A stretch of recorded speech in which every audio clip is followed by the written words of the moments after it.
जय Hind. Welcome to दक्षिणा ई classroom. मैं मनीष सेवटा। बच्चों, आज हम जेई एडवांस का 2021 पेपर 1 फिजिक्स का हम डिस्कस करने वाले हैं। जो अभी लेटेस्ट जेई एडवांस का एग्जाम हुआ है उसमें फिजिक्स 1 का पेपर 1 हम डिस्कस करने वाले हैं। इस पेपर में अगर आप देखें तो ओवरऑल आपके पास में 19 क्वेश्चंस थे। वन बाय वन देखेंगे भी किस टाइप के सवाल थे, सब चीज़ें हम अभी देखने वाले हैं। पेपर के लेवल की अगर आप बात करें पर्सनली तो मुझे लगा पेपर इजी था, पेपर टफ नहीं था। अगर आप एक एवरेज स्टूडेंट हैं और आपके बेसिक कंसेप्ट क्लियर हैं तो आप सभी सवालों को अप्रोच कर सकते थे। एक दो सवाल हो सकता है वो कैलकुलेशन की वजह से आप सही नहीं कर पाए, पर एक एवरेज बच्चा भी अच्छे खासा स्कोर इस एग्जाम में अच्छा खासा स्कोर इस एग्जाम में लेके आ सकता था। आइए अपने वन बाय वन सभी सवाल देखते हैं। सबसे पहला सवाल आपके वर्नियर कैलिपर का है। आइए उस पर चलते हैं। तो वर्नियर कैलिपर का आप ध्यान रखिए, हर एक साल वर्नियर कैलिपर का एक सवाल आपको जरूर मिलेगा। सवाल में वो वर्नियर कैलिपर बना के दे रखा है तो सबसे पहले बेसिक चीज लिख देते हैं कि भाई मेन स्केल डिवीजन कितना है। मेन स्केल डिवीजन तो आपको सवाल में बोला गया है कि the smallest division on main scale is 0.1 centimetre. आप लिख लीजिए। वर्नियर स्केल डिवीजन देखिए तो आपको बोला है कि मेन स्केल के 9 डिवीजन वर्नियर स्केल के 10 डिवीजन से मैच करते हैं। That is 9/10 multiply 0.1 centimetre. ठीक है, तो फिर हम लिस्ट काउंट निकालते हैं।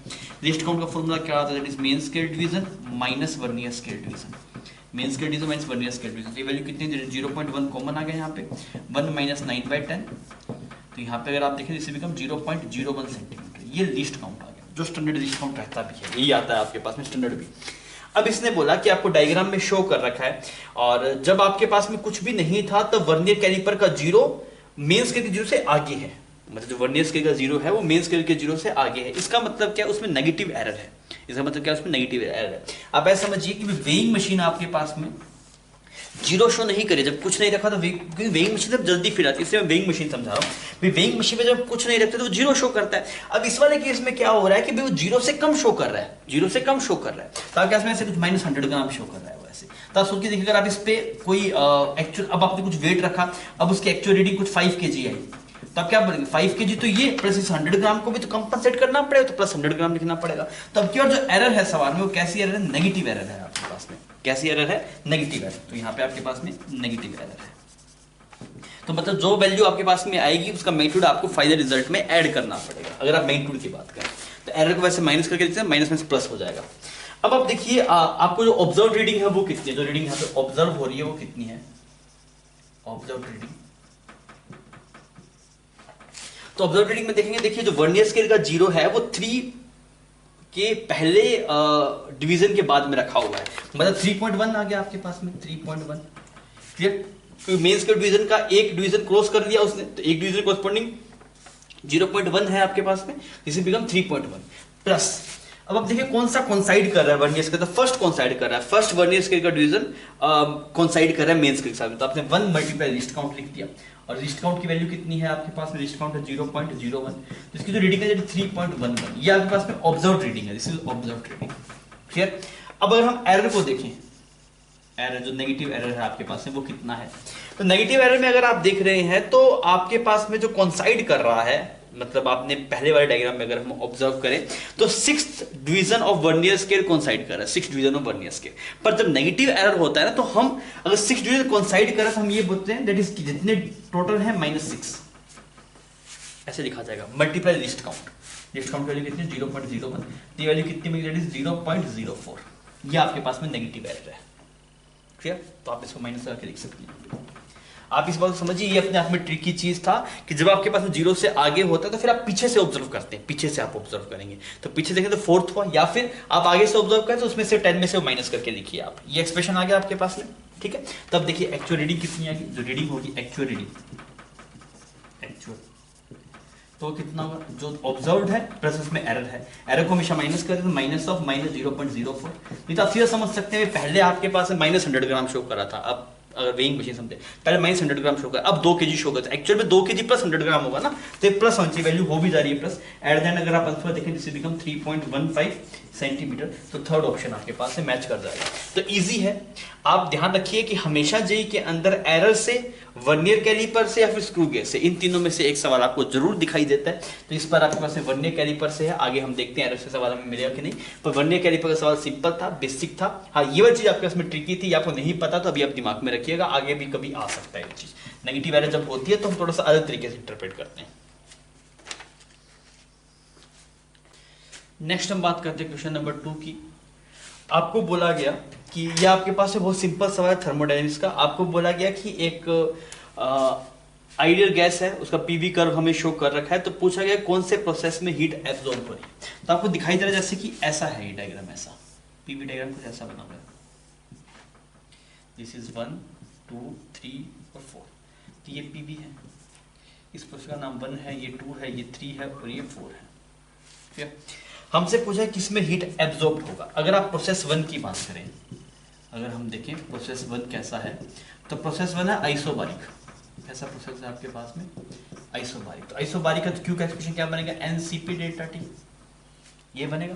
अब आप देखिए टेम्परेचर बढ़ रहा है घट रहा है, तो आप देखिए यहाँ पे टेम्परेचर क्या है, पीवी बाई एन आर है, टेम्परेचर क्या है, पीवी बाई एन आर है। तो आप यहाँ पे देखिए, यहाँ पे पीवी का मल्टीप्लिकेशन ये था, यहाँ पे जाता तो टेम्परेचर बढ़ रहा है आपके पास में। तो इस वाले केस में अगर देखें तो टेम्परेचर आपके पास में इंक्रीज हो रहा है, तो क्यूब पॉजिटिव आ रहा है, और अगर क्यूब पॉजिटिव हो रहा है आपके पास में तो हीट एब्जॉर्ब करेगा। तो आपके पास में स्टेप 1 में तो होगा हीट एब्जॉर्ब। प्रोसेस 2 को अगर आप देख रहे हैं, प्रोसेस 2 तो कैसा है आपके पास, दिस इज आइसोकोरिक, पर टेम्परेचर अगर आप देखें टेम्परेचर डिक्रीज कर रहा है। क्यों, क्योंकि पीवी का मल्टीप्लिकेशन यहाँ पे नीचे से घट रहा है, वी तो कांस्टेंट है, यहाँ पे प्रेशर ज्यादा है, यहाँ पे प्रेशर कम है, तो टेम्परेचर घटा है। और अगर टेम्परेचर घटा है तो आप देखेंगे Q is equal to NCV delta t, t y value आपके पास में नेगेटिव बन जाएगी। तो हीट फिर इसमें नेगेटिव है, नेगेटिव होने का मतलब क्या, हीट आपके पास में रिलीज हुआ है, एब्जॉर्ब नहीं हुआ। फिर अगर आप बात करें प्रोसेस 3 की, प्रोसेस 3 की, तो प्रोसेस 3 आपके पास में कैसा है, आइसोबारिक है, दिस इज आइसोबारिक। अगर आइसोबारिक है तो हम टेम्परेचर के बारे में क्या बात करें, टेम्परेचर इंक्रीज होगा डिक्रीज होगा, टेम्परेचर डिक्रीज होगा। टेम्परेचर क्या होगा आपके पास में, यहाँ से यहाँ पे टेम्परेचर डिक्रीज हुआ। अच्छा, अगर टेम्परेचर डिक्रीज हुआ तो हम Q को क्या बोलेंगे, Q will be n CP delta t, p वाली वैल्यू नेगेटिव आएगी बिकॉज टेम्परेचर घट रहा है, तो इसमें भी हीट रिलीज हुआ। फिर अगर आप बात करेंगे प्रोसेस 4 के अंदर, प्रोसेस 4 को अगर हम देखें तो प्रोसेस 4 अगर आप देख रहे हैं तो ये आइसोकोरिक प्रोसेस है, this is isochoric, isochoric, isochoric है। और अगर आप देखते हैं प्रेशर बढ़ रहा है, वॉल्यूम तो कांस्टेंट, मतलब टेम्परेचर बढ़ रहा है, टेम्परेचर बढ़ रहा है आपके पास में, तो डेल्टा क्यू को लिखेंगे एनसीबी डेल्टा टी, और टेम्परेचर की वैल्यू आपके पास में बढ़ रही है तो हीट एब्जॉर्ब होगा। तो दो प्रोसेस में हीट एब्जॉर्ब होगी, एक इसमें एब्जॉर्ब होगी और एक इसमें ऑब्जॉर्ब होगी। तो हम बोलेंगे स्टेप 1 और स्टेप 4 में हीट एब्जॉर्ब होगी, तो आपके पास में सी ऑप्शन मैच करेगा। क्लियर, सिंगल करेक्ट था तो सी ऑप्शन करेक्ट होगा।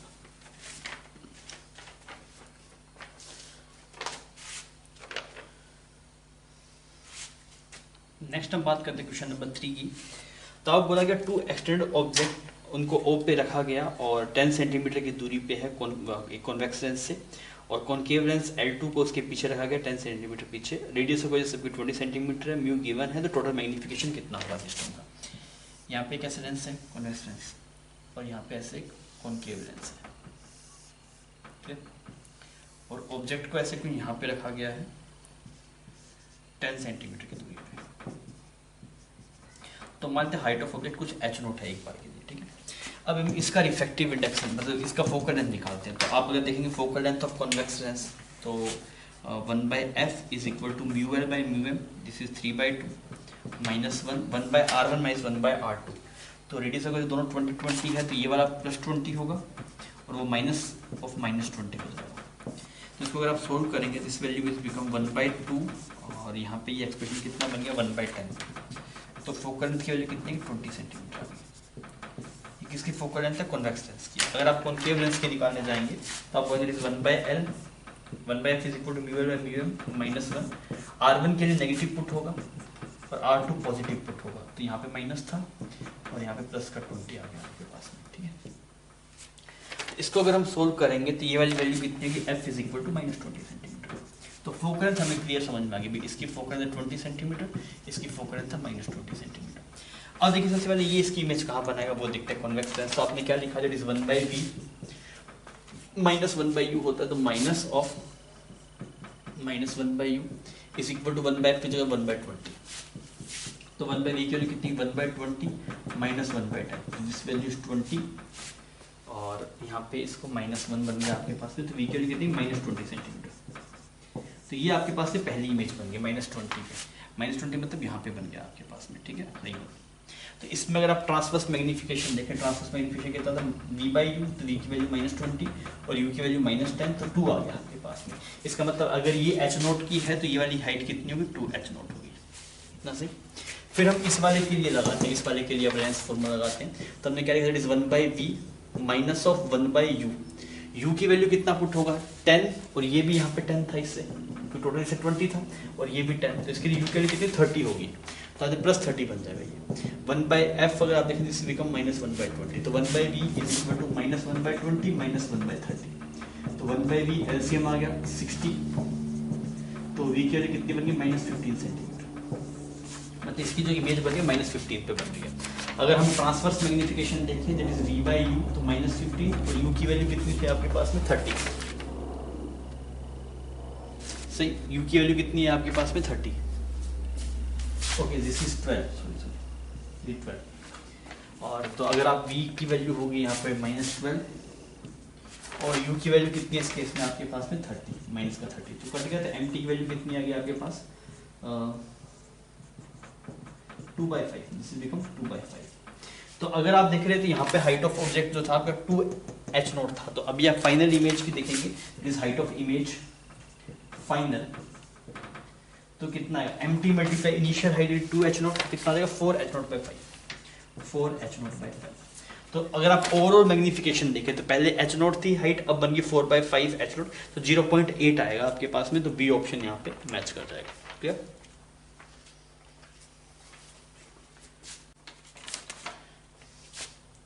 नेक्स्ट हम बात करते हैं क्वेश्चन नंबर 4 की।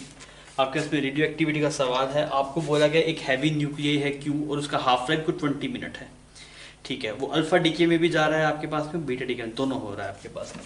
तो Q कुछ डीके हो रहा है आपके पास यहाँ पे दो चीज़ों में, एक तो अल्फा में जा रहा है और एक यहाँ पे बीटा में जा रहा है, इसमें 60% डीके हो रहा है, इसमें 40% डीके हो रहा है, ठीक है। और इसका जो टी हाफ है आपके पास में वो कितना है 20 मिनट। तो अब आपसे क्या पूछ रहा है कि number of Q nuclei initially आपके पास 1000 थे क्यू के, ठीक है, 1000 न्यूक्लियाई थे, एक घंटे बाद में अल्फा के पार्टिकल कितने में डिका हुआ, तो कितने पार्टिकल अल्फा डीके की तरफ गए होंगे। तो पहले टोटल देखता हूँ, तो एक घंटे का मतलब अगर पहले 20 मिनट में कितने बने होंगे, इसका हाफ 500, नेक्स्ट 20 मिनट्स अगर आप देखेंगे तो दिस इज 250, और नेक्स्ट 20 मिनट्स अगर आप देखेंगे तो 125, तो इतने न्यूक्लियाई बचे फाइनली, अगर इतने न्यूक्लियर बचे, इसके अंदर नंबर ऑफ न्यूक्लियर डीके कितने हुए, नंबर ऑफ न्यूक्लियर डीके कितने हुए आपके पास, this is 1000 minus 125, this is 875, इतने न्यूक्लियर डीके हुए, इतने न्यूक्लियर डीके हुए तो 60% अल्फा में गए, तो हमसे पूछा टोटल नंबर ऑफ कितने न्यूक्लियर हुए जो होंगे अल्फा में गए होंगे, तो मैंने पास 60 डिवाइड बाय 100 मल्टीप्लाई 875, आप सोल्व करेंगे, इसने इसको डाल दिया, यहाँ पे 5 आ गया, ऐसा कुछ बन रहा है आपके पास।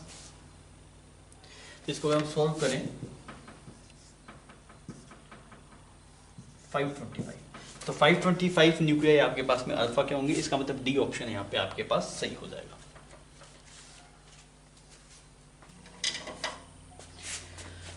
नेक्स्ट क्वेश्चन नंबर 5 और 6 अगर आप देख रहे हैं तो आपके पास में पैराग्राफ टाइप का सवाल है।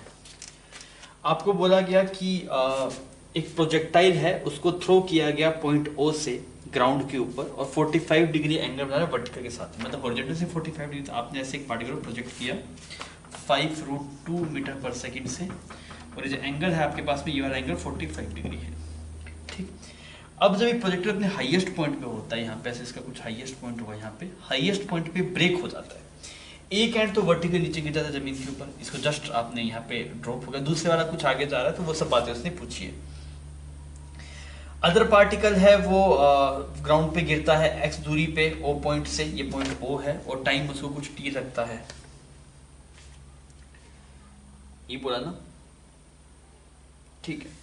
अब देखिए, अब बात को समझिए, अगर ये स्पीड आपके पास में अगर आप देखें जैसे 5 मीटर पर सेकेंड और ये स्पीड भी कितनी है 5 मीटर पर सेकेंड, ठीक।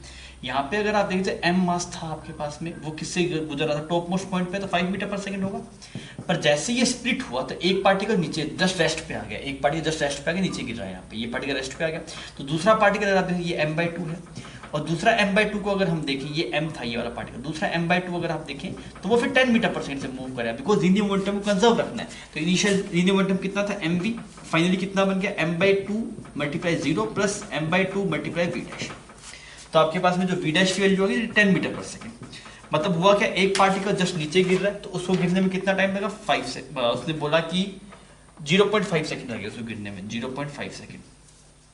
तो दूसरे वाले को भी नीचे आने में 0.5 सेकंड लगेगा, बिकॉज उसके पास हॉरिजॉन्टल वेलोसिटी है ना, वर्टिकल तो कुछ भी नहीं है। तो जो टाइम लगेगा तो वो आएगा 0.5 सेकंड। तो फिफ्थ का जो आंसर आपके पास में हो जाएगा दैट इज 0.5, 0 आपको डबल डिजिट तक बोला गया इस वजह से।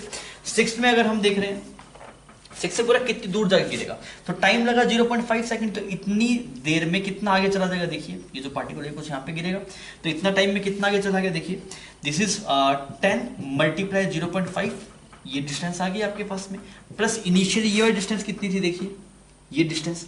तो अगर आप देखें टॉप मोस्ट पॉइंट में जाने में इसको 0.5 सेकंड लगेगा, और इतने में ये जो डिस्टेंस कवर करेगा दैट इज 5 मल्टीप्लाई 0.5, ठीक है। तो टोटल कितना आ गई है, 7.5, दिस वैल्यू इज बिकम 7.5। तो इसका आंसर कितना है, 7.5 से। सिंपल सवाल था आपके पास, बहुत इजीली आप इसको कर सकते थे, कोई दिक्कत वाली बात नहीं थी। फिर हम नेक्स्ट चलते हैं क्वेश्चन नंबर 7 और 8 के ऊपर। क्वेश्चन नंबर 7 एंड 8 ये भी आपके पास से पैराग्राफ का सवाल है। आपको बोला है सर्किट दिखाया गया, स्विच एस को पहले पोजीशन पी पे रखा गया एक लंबे टाइम के लिए, और उस पर जो चार्ज आता है वो Q1 आ जाता है।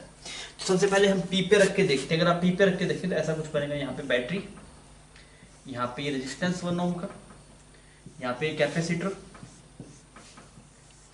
1 माइक्रोफेराड, फिर यहाँ पे रेजिस्टेंस 2 ओम, और यहाँ पे ये कुछ बन गया 2 वोल्ट, क्या ये बन गया कुछ 1 वोल्ट। अगर हम स्टडी स्टेट पे हैं, अगर हम स्टडी स्टेट की बात करें, मतलब कैपेसिटर से कोई करंट नहीं जाएगा, तो ये अपने आप में ओपन की तरह ट्रीट हो जाएगा। आप इसको ओपन करें, पॉइंट ए और पॉइंट बी मार्क कर दीजिए, ठीक है। तो सिर्फ यही सर्किट अपने आप में है। तो इस सर्किट में आप देख सकते हैं ये 2 है, ये 1 है, दोनों अपोजिट पोलैरिटी के साथ में है। जो करंट फ्लो कर रहा होगा, यहाँ पे जो करंट आ रहा होगा वो इसी में फ्लो कर रहा है, ऐसे आई, ठीक है। तो इस आई की वैल्यू कितनी हो जाएगी, आई की वैल्यू हो जाएगी, ईएमएफ हो गया 1 डिवाइड बाय आर की वैल्यू कितनी है 3। तो करंट जो जा रहा है दैट इज 1/3 एम्पियर। यहाँ पे भी ऐसे 1/3 एम्पियर ऐसे फ्लो कर रहा है, 1/3 और 1/3। अब हमें निकालना है इस कैपेसिटर के ऊपर चार्ज। तो क्या तरीका होता है, पोटेंशियल डिफरेंस निकालिए। इस वाले पॉइंट का पोटेंशियल 0 मान लो, इसका भी 0 हो गया, तो ये कितना हो गया 2 हो गया। अगर ये 2 है तो इसके जो पोटेंशियल डिफरेंस आएगा वो 2/3 आएगा। तो ये वाला पॉइंट कितना होगा 4/3, ठीक है। तो इस कैपेसिटर का जो पोटेंशियल डिफरेंस आया दैट इज 4/3, और मल्टीप्लाई Q1 चाहिए ना, हमें चार्ज चाहिए, तो Q1 कितना आएगा 4/3 मल्टीप्लाई दिस इज 1 माइक्रोफेराड, तो कितना आ जाएगा 4/3 माइक्रोकूलम। तो ये वैल्यू कितनी आएगी आपके पास में, दिस वैल्यू इज बिकम 1.33, आगे भी 33 आएगा, तब तो 2 डेसिमल चाहिए, तो मैंने बोला 1.33 आंसर हो जाएगा आपके पास में 7th क्वेश्चन का। तो 7th क्वेश्चन का जो आंसर होगा दैट इज 1.33, ठीक है। फिर इसने बोला Q2 की वैल्यू बताओ। Q2 में क्या है, Q2 में ये है कि जो S वाला जो स्विच था वो Q के साथ कनेक्ट कर दिया। अगर हम S को Q पे डाल दें, तो अगर आप S को Q पे डाल दें तो इसका कोई मतलब नहीं रहेगा, फिर ये बैटरी ऐसी बन जाएगी यहाँ पे। अगर आप S को Q पे डाल देंगे तो ये फिर स्ट्रेट लाइन बन जाएगा आपके पास में, ठीक है। उस केस में देखो करंट कितना है, इसको बोलो, इसको बोलो, ये सब वापस देखते हैं करके। तो ऐसा सर्किट बन गया भाई। आपको पता है स्टेडी स्टेट पे इन दोनों पॉइंट्स को ओपन कर दिया, ए बी मार्क कर दिया हमने यहाँ पे। तो अगर हम इसको ऐसे ए बी मार्क कर लें, ये कितने वोल्ट का था, 2 ओम का था, सॉरी दिस इज 2 ओम। तो अगर आप इसको ओपन कर, सर्किट में ऐसे करंट फ्लो करेगा। जो सर्किट में जो करंट आएगा आपकी बार आपके पास दिस इज 2/3, तो यहाँ पे 2/3, यहाँ पे 2/3, यहाँ पे भी 2/3 और यहाँ पे भी 2/3, ठीक है। अब ये वाला पॉइंट 0 हो गया, ये वाला पॉइंट 0, तो ये वाला पॉइंट कितना हो गया 2 हो गया। अब इसके जो ड्रॉप आएगा इस 4/3, इससे जो ड्रॉप आएगा आपके पास में 4/3, तो इस वाले पॉइंट का पोटेंशियल कितना आएगा, this is V 2 minus V is equal to 4/3। तो V की वैल्यू कितनी है 2 minus 4/3, this is become 2/3, clear. मतलब इस वाले पॉइंट का पोटेंशियल है 2/3 वोल्ट। तो Q2 कितना आएगा, Q2 आएगा 1 माइक्रोफेराड मल्टीप्लाई 2/3, तो this value will become 2/3 microcoulomb. अब 2/3 होता कितना है आपके पास, जैसे 0.66 ऐसा आएगा। पर हमें यार अप टू 2 डेसिमल चाहिए, तो हमें अप्रोक्सीमेशन आगे लिखेंगे तो क्या बने, जैसे 0.067। ये चीज ध्यान रखना होता है। अगर आपको कहीं अप टू 2 डेसिमल निकालना है तो आप आंसर निकालिए 3 तक, फिर आप देखिए अप्रोक्सीमेशन आती है वैल्यू कितनी, 0.67। तो ये आपके पास में इसका सही जवाब हो जाएगा, ठीक है।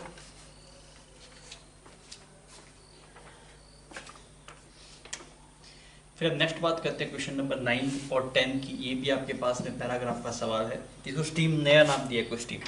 अब इसने बोला कि आपके पास में 2 पॉइंट चार्ज हैं, एक माइनस क्यू और एक आपके पास में क्यू बाई रूट 3 है। 2 चार्जेस हैं, एक पे माइनस क्यू और एक क्यू बाई रूट 3। ये तो आपके पास में ओरिजिन पे 0,0 पे और ये वाला कुछ 2,0 पे है। ठीक, आपसे बोला गया this result in an equipotential circle of radius r, उसका सेंटर कुछ b,0 पे है, तो आपसे वैल्यूज पूछी गई है। तो आप देखिए, मान लीजिए यहाँ पे उसका सेंटर है कुछ, ठीक है, और ऐसे सर्कल बन रहा है, इक्विपोटेंशियल जो सर्कल है वो कुछ ऐसा बन रहा है। फिर तो आप मान लीजिए कि ये वाला जो पॉइंट है इसका पोटेंशियल 0 है, मतलब ये पूरा एक ऐसा सर्कल है जिसका पोटेंशियल 0 है। तो इस वाले पॉइंट की दूरी यहाँ से कुछ x मान लो और इस वाले पॉइंट की दूरी यहाँ से कुछ y मान लो। फिर इस पॉइंट का नाम कुछ p ए दे दो, इस पॉइंट का नाम कुछ b दे दो। तो हम क्या बोलेंगे, v एट a और v एट b दोनों पॉइंट पे कितना पोटेंशियल 0। तो हम देखते हैं इसका मतलब कि इसकी वजह जो पोटेंशियल होगा वही पोटेंशियल इसकी वजह से होगा। तो हमने क्या लिखा, this value will become K Q divide by 2 minus X, this will be is equal to K Q by root 3 multiply X. ठीक, हमने इसकी वजह से लिखा, इसकी वजह दोनों की वजह से मैग्नीट्यूड बराबर होना चाहिए, इसलिए इसको उड़ा दिया। तो यहाँ से अगर आप x की वैल्यू निकालेंगे, जैसे root 3x plus x is equal to 2, तो x की वैल्यू कितनी, 2 डिवाइड बाई 1 रूट 3, ये x की वैल्यू आ गई। x इज इक्वल टू, कुछ गलती है इसमें, नहीं उधर आ गया, ठीक है, x की value 2 divide by 1 root 3 x की वैल्यू आ गई। अगर हम y की वैल्यू निकालने जाएं तो हम क्या बोलेंगे, उसकी वजह से पोटेंशियल कितना है, के क्यू डिवाइड बाय 2 प्लस वाई, और उसकी वजह से है k q root 3 divide by y. इसने इसको मार दिया, तो यहाँ पे आपके पास में आया root 3 y minus y is equal to 2, तो वाई की वैल्यू कितनी आ गई, 2 डिवाइड बाय रूट 3 माइनस 1, ये आ गया। अब अगर आप रेडियस देख रहे हैं, रेडियस कितना होगा, x प्लस वाई बाई 2, अगर ये x है ये y है, तो डायमीटर कितना होगा, x प्लस वाई, तो रेडियस कितना आएगा बच्चों, radius will be x plus y by 2। तो आप दोनों वैल्यू को ऐड करो तो ये वैल्यू कितनी बन जाती है, 2 कॉमन आ गया, दिस इज 1 रूट 3 प्लस 1 और प्लस 1 बाय रूट 3 माइनस 1, ऐसा एक्सप्रेशन बन रहा है। तो 2 कॉमन, ये बन गया, this is 3 minus 1, this is 2, ऊपर बन गया root 3 minus 1 plus root 3 plus, इसने इसको उड़ा दिया। तो जो वैल्यू आपके पास में निकल के आ रही है,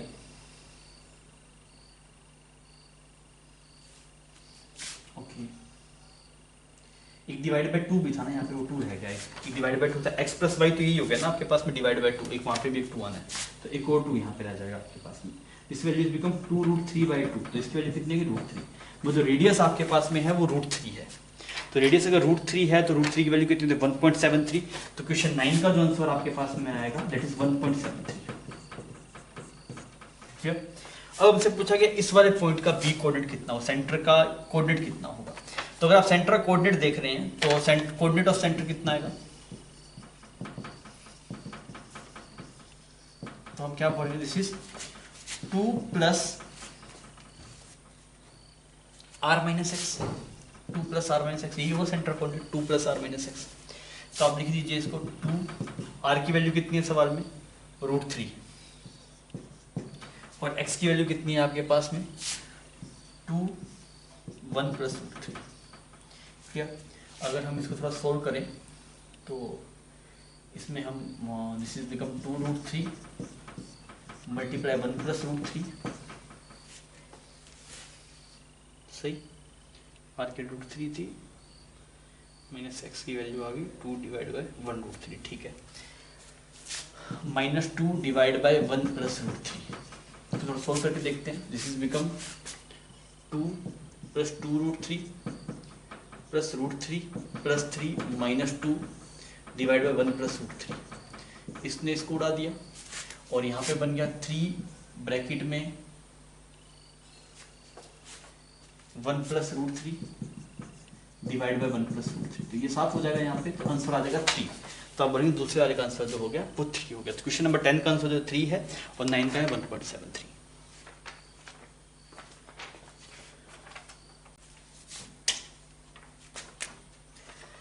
नेक्स्ट हम बात करें क्वेश्चन नंबर 11 की। आपके पास more than one option correct का सवाल था, और पार्शियल मार्किंग है आपके पास में। सवाल है बोला कि एक हॉरिजॉन्टल फोर्स F अप्लाई किया गया सेंटर पे और मास m है, रेडियस r है। फ्रिक्शन कोफिशिएंट जो ऑब्जेक्ट और ग्राउंड के बीच में था वो म्यू था। Centre of mass of object has an acceleration a, acceleration due to gravity is g। तो आपसे पूछा कि विदाउट स्लीपिंग रोलिंग हो रहा है। तो सबसे पहले अगर हम देखें यहाँ पे, अगर आप ऐसे F फोर्स लगा रहे हैं सेंटर पे, अगर आप F फोर्स लगाएं तो फ्रिक्शन आपका ऐसे पीछे की तरफ जाएगा, ठीक है, ऐसा जाएगा फ्रिक्शन। तो हम इक्वेशन क्या लिखेंगे, हम लिखेंगे that is capital F minus small f is equal to m। ये एक इक्वेशन बनेगी। सेकेंड इक्वेशन में that is F multiply R is equal to I alpha. Done. तो अगर हम इसको a की टर्म में लिखें अल्फा को, तो आप इसको a बाय आर लिख सकते हैं। This is become a by r, this is become a by are.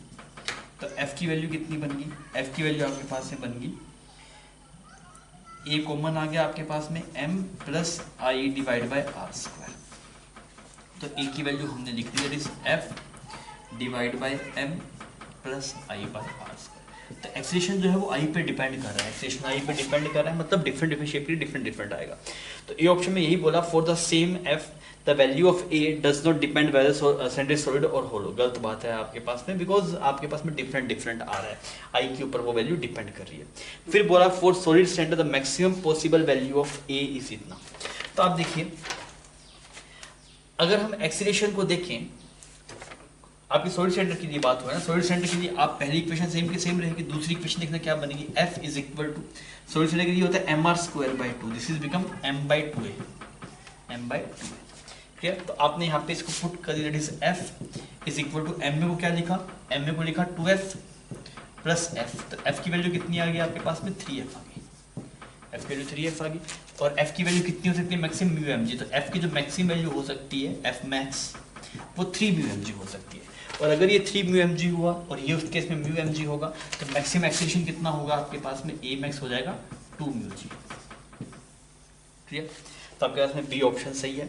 सी में बोल रहा है the magnitude of friction force on object due to ground is always mu mg। ये बात गलत है, वो f की वैल्यू पे डिपेंड करेगा, f की डिफरेंट वैल्यू के लिए f की वैल्यू डिफरेंट आएगी, तो ऐसा कोई जरूरी नहीं है, सी ऑप्शन गलत है।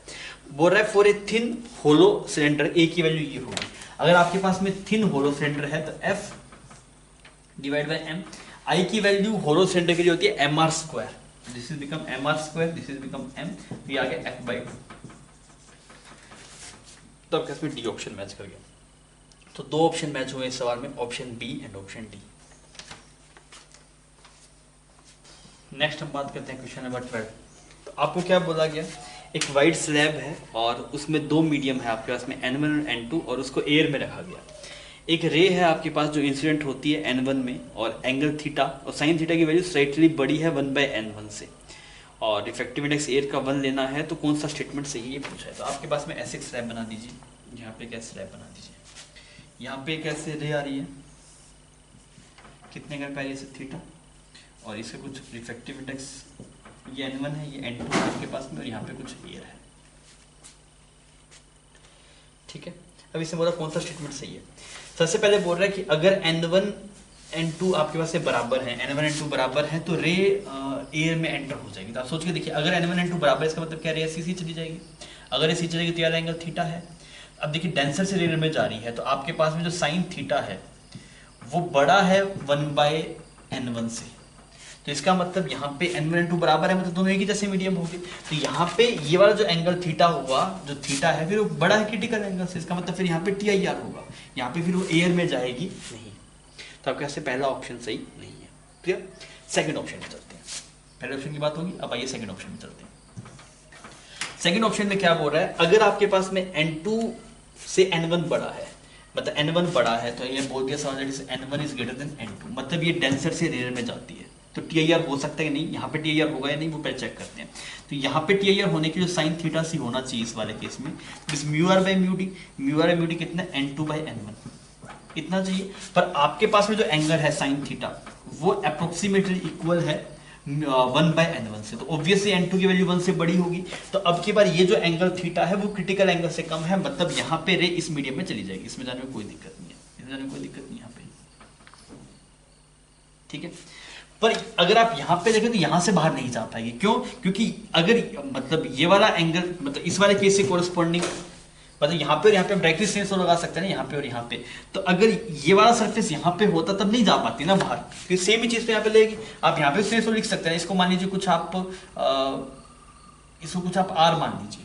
तो अगर हम यहाँ पे लिखेंगे लिखेंगे n1 sine theta is equal to बाहर एयर मल्टीप्लाई साइन आर, ऐसे लिख सकते हैं, डायरेक्ट लगा सकते हैं ना।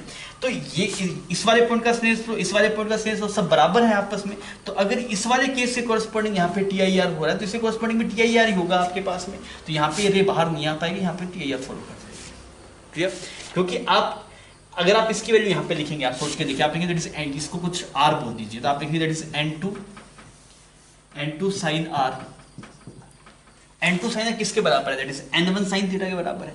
और n1 साइन थीटा के कोरेस्पॉन्डिंग हमें पता है कि टी आई आर हो रहा है, तो इससे कोरेस्पॉन्डिंग भी टी आई आर होगा, मतलब वापस अंदर आएगी। और यहाँ पे अगर एक बार ऐसे वापस अंदर आ गई तो फिर यहाँ पे ये वाला मीडियम जो आपके पास में है वो रेयर है, वो डेंसर है, तो उसमें चली जाएगी, तो वापस आपके पास में n1 मीडियम में चली जाएगी। तो बी ऑप्शन आपके पास में सही है।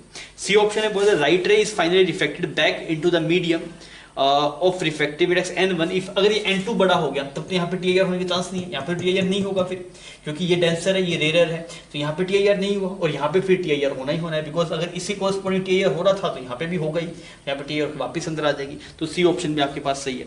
डी में बोल रहा है कि द रे विल रिफ्लेक्ट बैक अगर n1 इफ n2 इज 1, अगर n2 1 हो गया तब तो फिर भाई ये वाला जो एंगल है वो पहले क्रिटिकल से ज्यादा था आपके पास, तो इसी कोरेस्पॉन्डिंग क्रिटिकल एंगल कितना है 1/n1, तो ज्यादा है, तो यहाँ पे टी आई आर हो जाएगा। तो आपके इसमें तीन ऑप्शन सही हो जाएंगे, option B, C and D. Next हम बात करते हैं क्वेश्चन नंबर 13 की। क्वेश्चन 13 में बोल रहा है एक पार्टिकल है, उसका मास 0.2 kg है और इनिशियल रेस्ट पे है इन एक्स वाई प्लेन पे, और एक्स की वैल्यू जो आपके पास में है दैट इज -l और वाई की वैल्यू -h है। यहाँ पे ऐसे बना दिए, this point is 0,0, this point is 0,0, और पार्टिकल जो मास है आपके पास it is m is equal to 0.2 kg, और इनिशियल जो पार्टिकल था वो x कोऑर्डिनेट उसका -l था और y कोऑर्डिनेट -h था, यहाँ पे कोऑर्डिनेट था, और l की वैल्यू आपके पास में 10 है, दिस इज -10, और y की वैल्यू कुछ -1 हो गया, ऐसा है। और ये पार्टिकल एक कांस्टेंट एक्सेलरेशन से मूव कर रहा है, एक्सेलरेशन है 10 मीटर पर सेकंड स्क्वायर। ठीक है, बाकी सब चीजें स्टैंडर्ड है। अब इससे टॉर्क फोर्स कुछ पूछा है वो देखते हैं। ये वाला एक्सिस x एक्सिस है, ये वाला y है, और बाहर की तरफ कुछ होगा। इसने मतलब particle arrive at x is equal to l and y is equal to -h। अगर एक्सिस इस तरफ तो पार्टिकल स्ट्रेट लाइन में मूव करेगा, तो ये डिस्टेंस 10 है, तो बोल रहे हैं कि इधर 10 इस वाले पॉइंट पे कब आ जाए, 10, -1 पे कब आ जाएगा, मतलब कितना डिस्टेंस चलना है, 20 चलना है। तो s is equal to ut plus half a multiply t square, इसने इसको उड़ा दिया, t की वैल्यू कितनी है 2 सेकंड, मतलब 2 सेकंड में पार्टिकल इस पॉइंट से उस पॉइंट पे पहुंच जाएगा, तो ये ऑप्शन मैच कर रहा है। फिर पूरा टॉर्क की वैल्यू 2 k कैप है, अगर पार्टिकल l कोमा यहाँ पे इस वाले पॉइंट पे है, तो देखिए फोर्स कितना है, फोर्स अगर आप देखें तो force is equal to ma है, तो 0.2, और एक्सेलरेशन की वैल्यू कितनी है सवाल में 10, दिस इज 2 न्यूटन। ठीक है, फोर्स अगर 2 न्यूटन है तो इस वाले पॉइंट के वो टो देंगे, that is r cross f, तो परपेंडिकुलर डिस्टेंस देखूंगा तो 1 है, तो 1 मल्टीप्लाई 2, तो टॉर्क कितना देगा 2, और r क्रॉस f ऐसे बाहर की तरफ तो k है, तब इसमें सेकंड ऑप्शन मैच कर जा रहा है।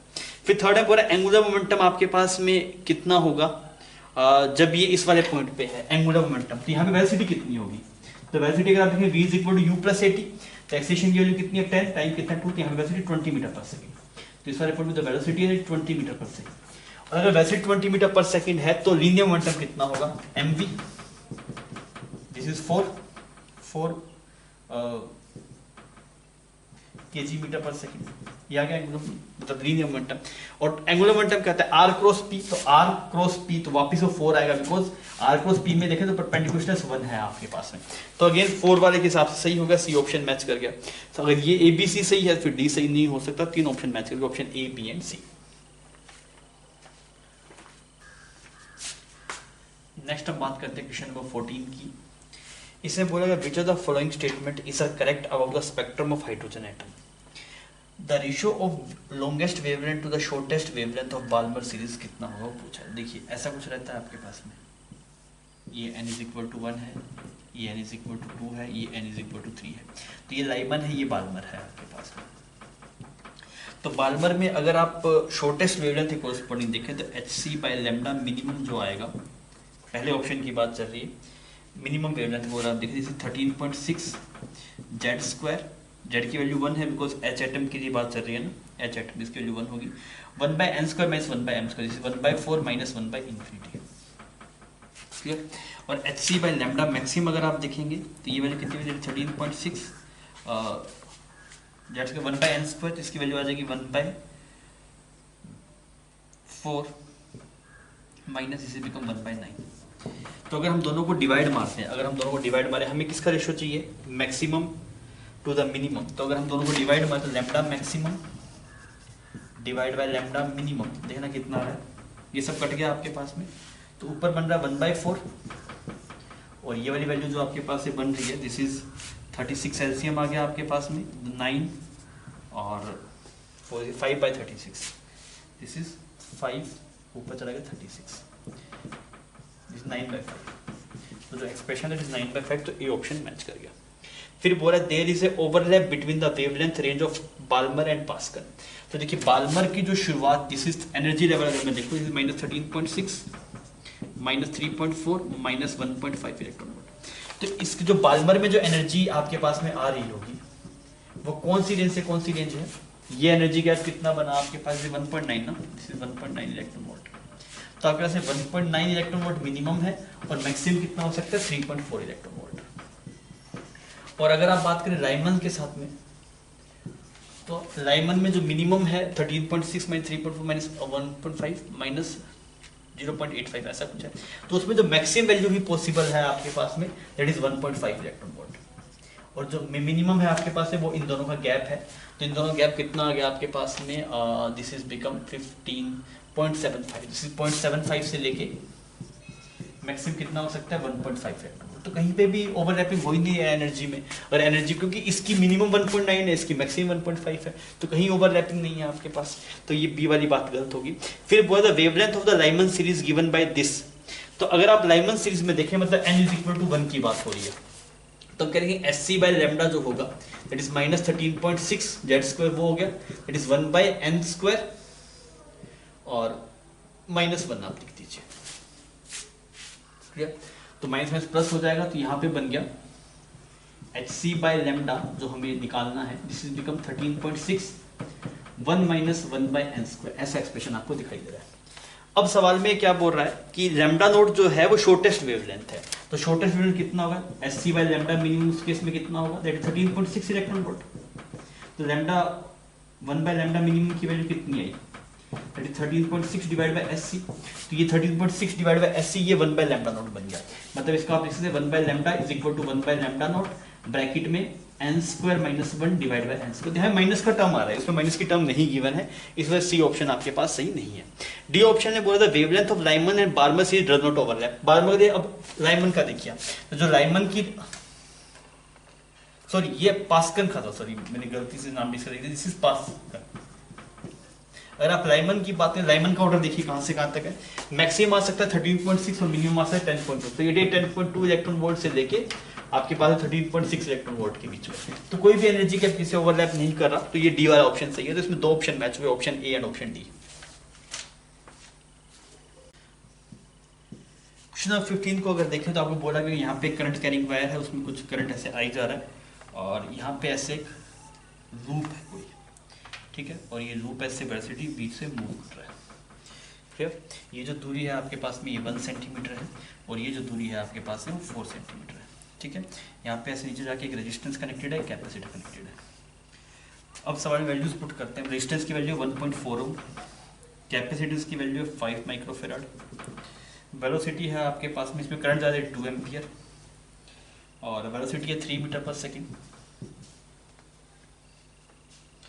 ठीक है, और Ln2 की वैल्यू 0.7 देनी है।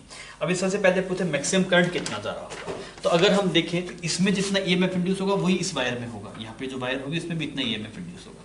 तो अगर हम देखें तो EMF इंड्यूस कितना आएगा, दिस इज V, तो V की जगह V B और हमें dx लिखना है, तो इसको इंटीग्रेट करना है, कुछ ऐसा करेंगे। तो एक एलिमेंट पे अगर आप देखें यहाँ पे dx बिट्स का एक एलिमेंट पकड़ लिया, तो इसकी वेलोसिटी कितनी है 3, B की वैल्यू कितनी है, यहाँ से कुछ x दूरी पे मान लो ये, तो B की वैल्यू होगी μ0I डिवाइड बाय 2πx, ठीक है, V B, और L की वैल्यू कितनी है dx। आप इसको इंटीग्रेट करेंगे जवाब मिलेगा EMF का। तो EMF हम देखते हैं, तो 3 बाहर आ गया आपके पास में, म्यू नॉट की वैल्यू लिखी that is 4 pi multiply 10 to power minus 7 divide by 2 pi है। आई की वैल्यू कितनी है सवाल में, आई की वैल्यू है 2, तो आप 2 लिख दीजिए और ये बन गया ln x, और जैसे x की लिमिट कहाँ से कहाँ तक, 1 से लेके 4 तक, ठीक है। तो ये एक्सप्रेशन यहाँ पे 2 बन गया, दिस इज बिकम 6 और 12 मल्टीप्लाई 10 टू पावर माइनस 7 और यहाँ बन गया ट्वाइस ऑफ ln 2, ठीक है। ये EMF इंड्यूस हुआ। और सोल्व करें अगर हम EMF को तो ये कितना बनेगा 24 और ln 2 की value 0.7 multiply 10 to power minus 7, ये EMF आ गया। अब सवाल बोल रहा है मैक्सिमम करंट कितना है। अब RC सर्किट का सवाल है, EMF पता है तो मैक्सिमम करंट कब आता है, T इज इक्वल टू 0 पे, तो T is equal to current आएगा मैक्सिमम करंट सर्किट में वो कितना आएगा E डिवाइड बाय 1.4। आप सोल्व कर दीजिए, इसको डिवाइड मारूंगा 1.4 से, मैक्सिमम करंट देखिए कितना आएगा 24 0.7 10 to power minus 7 divide by 1.4, इससे पूरा 2 आ गया, यहाँ पे 12 आ गया, तो कितना गया 12 multiply 10 to power minus 7 ampere, ये करंट हो गया, ठीक है। तो आपके पास में ये ऑप्शन मैच कर जाएगा, उससे इसको 1.2 मल्टीप्लाई 10 टू पावर माइनस 6 देखा, एक ही बात है। फिर बोला मैक्सिमम चार्ज Q मैक्स कितना आएगा, Q मैक्स है T is equal to infinity पे, तो वो कितना आएगा आपके पास में C मल्टीप्लाई होगी 5 माइक्रोफैराड और मल्टीप्लाई जो E की वैल्यू पुट कर दो, ये 24 मल्टीप्लाई 0.7 10 टू पावर माइनस 7, ठीक है, इतनी बात सही। तो इसको अगर हम देखें तो यहाँ पे 10 आ गया आपके पास में, तो 7 और 6 13 और 14 10 to power minus 14, this is 5 multiply 24 multiply 7 by 10 to power minus 14। आप इसको सोल्व कर लीजिए, सोल्व करके this will become 8.4 multiply 10 to power minus 12, तो आपके इसमें दो ऑप्शन मैच करके option A and option C. बच्चों नेक्स्ट क्वेश्चन नंबर 16 की बात करते हैं, फ्लूइड का सवाल है। आपको बोला गया ऐसे एक स्लाइडर है और ये ऐसे इंक्लाइंड प्लेन पे ऐसे जा रहा है, ठीक है, ये इंक्लाइंड प्लेन से 45 डिग्री पे है, इसमें से लिक्विड भरा हुआ है और ये जो विड्थ है ये कुछ d है, और सवाल में 2 पॉइंट में इंटरेस्टेड है, इस पॉइंट का नाम कुछ 1 है और इस वाले पॉइंट का नाम कुछ d है। अब देखिए अगर आप देख रहे हैं लिक्विड के हर एक पॉइंट पे ऐसा कुछ फोर्स लग रहा होगा आपके पास में, दिस इज g/√2 इस तरफ, और अगर ये a एक्सीलरेशन से आया तो एक सूडो लग रहा होगा आपके पास में ऊपर की तरफ, दैट इज a, अगर ये a एक्सीलरेशन नीचे की तरफ आ रहा है। तो अगर आप g इफेक्टिव को अगर आप देखें तो हमें जो g इफेक्टिव दिखाई दे रहा है वो कितना दिखाई दे रहा है, अलोंग द इंक्लाइंड प्लेन बोल रहा हूँ मैं, g effective along the inclined plane, तो कितना आएगा, this is g√2 minus a, g√2 minus a, ये सूडो लगाया है, ये हमने इसको बैठ के देखा तो सूडो लगाया है हमने, ठीक है। अब आप देखिए प्रेशर डिफरेंस कितना आएगा आपके पास, प्रेशर डिफरेंस आएगा दैट इज रो, जिसकी डायरेक्शन में चल रहे हैं उस डायरेक्शन का एक्सेलेरेशन है, तो इस डायरेक्शन का g इफेक्टिव कितना ही है, दिस इज g/√2 माइनस ए और मल्टीप्लाई ये वाली लेंथ, तो ये वाली लेंथ कितनी आएगी, ये d है आपके पास, ये कितना दिस इज d√2, तो ये बन जाएगी d√2, ये आ रहा है प्रेशर डिफरेंस। अब इसने ए ऑप्शन में बोला कि अब इसने इसको सवाल में बोला है कि दिस इज ये एक्सप्रेशन है कि this is p1 minus p2, ये जो वैल्यू है this is p1 minus p2, तो p1 माइनस p2 की वैल्यू ये एक्सप्रेशन में लिखा हुआ है। अब इसने बोला कि p1 minus p2 multiply divide by rho g d, ठीक है, इसकी वैल्यू को कुछ बीटा बोला है उसने, तो बीटा की वैल्यू हमें निकालना है। अगर आप बोले कि a की वैल्यू g√2, a की वैल्यू अगर g√2 तो भाई सारी वैल्यू खत्म हो जाएगी, ये वैल्यू 0 बन जाएगी आपके पास में, तो अगर ये वाली वैल्यू 0 बन जाएगी तो डेल्टा p 0, तो अगर आपके पास में if a is equal to g/√2 तो डेल्टा p आपके पास में 0, और अगर डेल्टा p 0 तो फिर बीटा भी 0, बिकॉज बीटा क्या है, बीटा है p1 minus p2 divide by rho gd, तो ये वैल्यू पूरी वैल्यू 0 बन गई, तो ए ऑप्शन सही है। फिर बोल रहा है बी में कि अगर a की वैल्यू g√2 तो बीटा ग्रेटर देन 0, नहीं, हमने ए ऑप्शन में चेक किया उसकी वैल्यू 0 आएगी। फिर सी ऑप्शन में बोल रहा है कि अगर a की वैल्यू g/2, अगर a की वैल्यू g/2 है तब कितना आएगा, देखिए this is p1 minus p2 is equal to rho g/√2 minus g/2 और दिस इज d√2, ठीक है। बीटा है क्या, बीटा है p1 minus p2 divide by rho gd, तो p2 minus p1 divide by rho gd कितना बचा आपके पास, इसको अगर हम सोल्व करें दिस वैल्यू इज 1 माइनस 1/√2, तो एक्सप्रेशन कितना है √2 माइनस 1 डिवाइड बाय √2 की वाली वैल्यू बीटा की वैल्यू है, तो सी ऑप्शन मैच कर रहा है, और अगर सी मैच कर रहा है फिर डी मैच नहीं करेगा, तो दो ऑप्शन मैच करें इसमें, option C and option A. Next next हम बात करते हैं क्वेश्चन नंबर 17 की। क्वेश्चन 17 में बोल रहा है एन अल्फा पार्टिकल मास है 4 AMU and A singly charge sulphur ion, उसका मास है 32 AMU। दोनों रेस्ट पे हैं, दोनों को सेम पोटेंशियल डिफरेंस से एक्सीलेट किया गया और एक मैग्नेटिक फील्ड में छोड़ दिया। तो रेडियस का रेशियो पूछा, तो रेडियस होता है कितना, रेडियस होता है आपके पास रेडियस सल्फर अगर मैं देखूं मास ऑफ सल्फर MV, एक बार छोड़ देंगे सिर्फ जनरल एक्सप्रेशन लिखते हैं, रेडियस होता है MV/QB, पर हमें जो एक्सप्रेशन गिवन है वो मतलब काइनेटिक एनर्जी की फॉर्म में है, तो आप इसको लिख सकते हैं दैट इज √2mk/QB। क्लास में होता है ये एक्सप्रेशन, नोट्स में लिखा जाता है, और ये k की वैल्यू क्या बन गई Q × ΔV/QB। तो हमें रेशियो किसका निकालना है, रेडियस ऑफ सल्फर और divide by radius of alpha particle. तो आपने लिखा कि रेशियो अगर मैं देखूं √2 मास ऑफ सल्फर सवाल में गिवन है 32 और चार्ज के बारे में बोला है कि सिंगली चार्ज है, मतलब एक कुछ आप Q मान लीजिए उसका चार्ज, और डेल्टा V को डेल्टा V लिख दिया, डिवाइड बाय Q को Q लिख दिया, B को B लिख दिया। अल्फा पार्टिकल चलते हैं √2, मास की वैल्यू सवाल में 4 है और इस पे जो चार्ज होता है वो 2Q होगा आपके पास में, क्योंकि वो डबल चार्ज रहता है आपके पास में। डेल्टा V डिवाइड बाय इसको लिख दिया 2Q और यहाँ पे B, तो ये QB से QB साफ हो गया, ये Q डेल्टा V से Q डेल्टा V साफ हो गया। यहाँ पे ये 2 था, ये 2 यहाँ पे उड़ गया, और यहाँ पे अगर आप नंबर्स में देखें तो ये इससे साफ हो जाएगा, तो यहाँ पे बचा √2 और यहाँ पे अगर आप देखें तो बच गया 16। तो आंसर कितना आ जाएगा आपके पास में 4 इसका आंसर आ जाएगा। क्या फिर हम बात कर रहे हैं क्वेश्चन नंबर 18 की। ये रोटेशन का सवाल है आपके पास। आपको बोला गया कि यहाँ पे ऐसे एक रोड है और इस रोड के एंड पे ऐसे एक डिस्क रखा गया, ऐसे एक डिस्क, सॉरी डिस्क ऐसे है कि इसका एंड यहाँ पे ऐसे डिस्क रखा गया, ठीक है। और आपको बोला गया कि ये तो अपने एक्सिस के बहुत रोटेट कर रहा है ओमेगा से और ये अपने एक्सिस के बहुत रोटेट कर रहा है 4 ओमेगा से। तो आपको सिस्टम का एंगुलर मोमेंटम निकालने के लिए बोला है। तो हम क्या करेंगे, देखिए सबसे पहले रोड का एंगुलर मोमेंटम निकालते हैं। तो एंगुलर मोमेंटम क्या लिखिए, रोड का angular momentum, road pure rotation कर रहा है तो I ओमेगा होगा, दैट इज ml²/3 ओमेगा। अगर आप इस डिस्क की बात करेंगे, इस डिस्क की अगर हम बात करें तो डिस्क आपके पास में ट्रांसलेशन प्लस रोटेशन मोशन कर रहा है। तो ये तो रोड का एंगुलर मोमेंटम दिखाया आपने, दिस इज रोड। अगर आप एंगुलर मोमेंटम डिस्क लिखेंगे तो डिस्क कैसा मोशन कर रहा है, ट्रांसलेशन प्लस रोटेशन कर रहा है। तो ट्रांसलेशन की वजह से इसमें एक्सप्रेशन है R×PCM प्लस ICM ओमेगा। अगर कोई body translation plus rotation motion करती है तो उसका एंगुलर मोमेंटम लिखते हैं R×PCM प्लस ICM ओमेगा। तो R×PCM that is this will become MV, मास इसका m और v की वैल्यू कितनी है ओमेगा, सेंटर ऑफ मास की वेलोसिटी अगर आप देखें तो ओमेगा मल्टीप्लाई ये डिस्टेंस, तो डिस्टेंस है 3L/4 बिकॉज सवाल में ये वैल्यू L/4 गिवन है। तो m v और r की वैल्यू कितनी है 3L/4। ये आ गया ICM omega, this is R×PCM plus ICM omega. अगर आप देखें तो ICM कितना हो जाएगा m, रेडियस कितनी है L/4, ml²/2, ICM तो ml²/2 होगा, मल्टीप्लाई ओमेगा की वैल्यू कितनी है 4 ओमेगा। इन दोनों का आप जोड़ दीजिए आंसर मिल जाएगा। तो आप देखिए कितना आ रहा है ml²/3 omega plus ml² omega, यहाँ पे 9/16 प्लस यहाँ पे कितना बन गया ml² ओमेगा डिवाइड बाय 8। ठीक है, तो इसमें अगर हम एलसीएम लेंगे 16 कितना लेना पड़ेगा, 16 × 3 ले लेते हैं 48। तो यहाँ पे क्या बन जाएगा 16 प्लस यहाँ पे बन गया 3 और यहाँ पे बन गया 6, नहीं यहाँ पे 9 था पहले 27 बन जाएगा। ठीक है, 16 इसमें पहले 3 था तो 27 और यहाँ पे अगर आप देखें तो 6 बन गया। टोटल वैल्यू कितनी आ गई आपके पास में, ये दिस इज बिकम 16 और 6 22 और 22 और 49 divide by 48, 49 divide by 48 ml² omega. जो आंसर आपके पास में आ जाए दैट इज 49। क्लियर, क्योंकि उसने इसको n बोल रखा है तो n की वैल्यू कितनी आ जाएगी 49।